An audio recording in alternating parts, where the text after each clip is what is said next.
প্রিয় ভাই ও বোনেরা, আপনি কি কখনো খেয়াল করেছেন একসময় যেই রিজিক ছিল অঢেল, আজ সেটাই যেন কেমন করে কমে যাচ্ছে? চেষ্টা আছে, পরিশ্রম আছে, দোয়া আছে, তবু মনে হয় বারাকা তথা বরকত নেই। অনেকেই বলেন, আগে যা করতাম তাতেই সংসার চলতো, এখন দ্বিগুণ করেও কুলায় না। আজকের এই ভিডিওতে আমরা জানব কোন কোন কারণে আল্লাহ তাআলা রিজিক কমিয়ে দেন, কোন কোন গুনাহ রিজিকের দরজা বন্ধ করে দেয় এবং কিভাবে আবার রিজিকের দরজা খুলে যায়।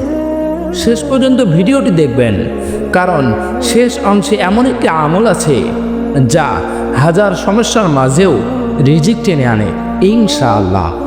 প্রিয় ভাই ও বোনেরা, আমরা মনে করি রিজিক মানেই টাকা পয়সা, কিন্তু বাস্তবে রিজিক হলো হালাল উপার্জন, সুস্থ দেহ, শান্ত পরিবার, নেক সন্তান, অন্তরের প্রশান্তি, অল্পে তৃপ্তি।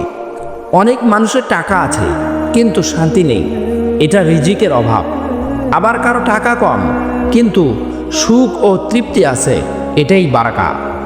রাসূল সাল্লাল্লাহু আলাইহি ওয়াসাল্লাম বলেছেন, বান্দা তার গুনাহের কারণে রিজিক থেকে বঞ্চিত হয়। নাউজুবিল্লাহ। প্রিয় ভাই ও বোনেরা, আমরা অনেক সময় বলি আমার কপাল খারাপ, কিন্তু কখনো কি ভেবেছি আমার গুনাহই কি আমার রিজিক আটকে দিচ্ছে? এবার আমরা জানব যেসব গুনাহ রিজিক বন্ধ করে দেয়। নম্বর 1, মিথ্যা কথা বলা। মিথ্যা শুধু পাপ নয়, এটা বারাকা ধ্বংস করে। ব্যবসায় মিথ্যা, কথায় মিথ্যা, ওয়াদায় মিথ্যা, এসব রিজিকের শত্রু। নম্বর 2, হারাম উপার্জন। হারাম ইনকাম মানেই রিজিকের উপর অভিশাপ।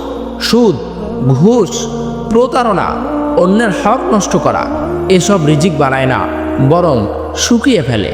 হারাম টাকায় সংসার চলে কিন্তু শান্তি থাকে না। নম্বর 3, নামাজে অবহেলা। যেই রব দিনে 5 বার ডাকেন, আপনি যদি সেই ডাকে সাড়া না দেন, তবে রিজিকের দরজা কেন খুলবে? ফজরের নামাজ ছুটে গেলে সারাদিনে অলসতা ও সংকট আসে। নম্বর 4, বাবা মায়ের অবাধ্যতা। বাবা মায়ের দোয়া রিজিকের চাবি, আর তাদের কষ্ট রিজিক বন্ধের কারণ। অনেকের ইনকাম আছে কিন্তু খরচের শেষ নেই, কারণ বাবা মা অসন্তুষ্ট। নাম্বার 5, জাকাত না দেওয়া। জাকাত না দিলে সম্পদ কমে না, বরং বরকত হারিয়ে যায়, এটা আল্লাহর স্পষ্ট ঘোষণা। নাম্বার 6, অহংকার ও কৃতজ্ঞতার অভাব।